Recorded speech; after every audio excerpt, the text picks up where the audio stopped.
ओम गंगणपतये नमः। जय श्री कृष्ण। भक्तों, आज हम पढ़ेंगे श्री सत्यनारायण व्रत कथा का 5वां अध्याय। सूत जी बोले, सत्यदेव जी की माया से चंद्रकेतु राजा ने उन दोनों बनियों के वचन को कुछ भी ना सुना और उनका सब धन ले लिया। श्री सत्यनारायण के शाप से साधु और दामाद के घर पर स्त्रियां भी बड़ी दुखित हो गई। चोरों ने घर का धन भी चुरा लिया। आधी व्याधि से पीड़ित और भूखी प्यासी लीलावती अन्न की चिंता से घर घर घूमने लगी और कलावती कन्या भी नित्य ही घूमने लगी। एक दिन रात को भूख से दुखी कलावती एक ब्राह्मण के घर गई। वहां सत्यनारायण के व्रत को देख, कथा को सुन, निज मनोरथ को मांगी और प्रसाद को खाकर कुछ रात गई अपने घर आई।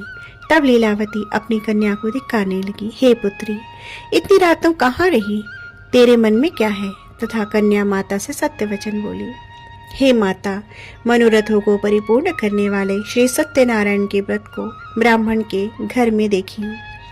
लीलावती कन्या कलावती का वचन सुनकर श्री सत्यनारायण के व्रत को करने के लिए उद्यत हुई। पतिव्रता साधु की स्त्री अपनी कन्या सहित बंधु बांधवों के साथ श्री सत्यनारायण के व्रत को किया। उसने सत्यदेव से यह दिव्य वर मांगा कि हे सत्यदेव, हमारे पति और दामाद जल्दी घर आवे।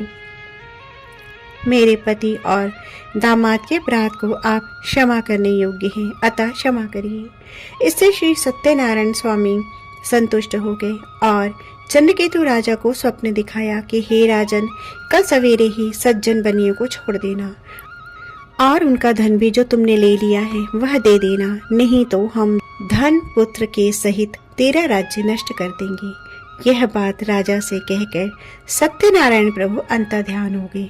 तब प्रातःकाल के समय राजा निज जनों के साथ सभा में उपस्थित हो मंत्री जनों से यह अपना स्वप्न सुनाकर कहा, बांधे हुए बनियों को शीघ्र छोड़ दो, ऐसा आदेश दिया। यह सुनकर दूत लोग बनियों को बंदी खाने से छुड़ाकर राजा के निकट लाए और विनय युक्त वचन बोले, हे महाराज, हम इन दोनों बनियों को बंधन से छुड़ा कर लाए हैं, अब आपकी क्या आज्ञा है?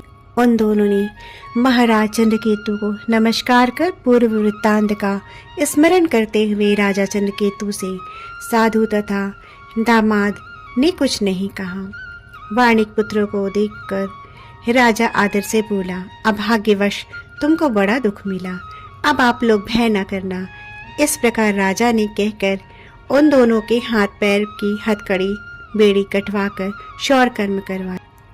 फिर वस्त्र और आभूषण आदि देकर बनिया को अत्यंत संतुष्ट किया। पहले जितना धन लिया था उसका दूना धन देकर कहा, अब आप अपने घर जाएं। दोनों बनियों ने राजा को नमस्कार कर कहा कि आपकी कृपा से घर जाते हैं। इति श्री 5वां अध्याय समाप्तः।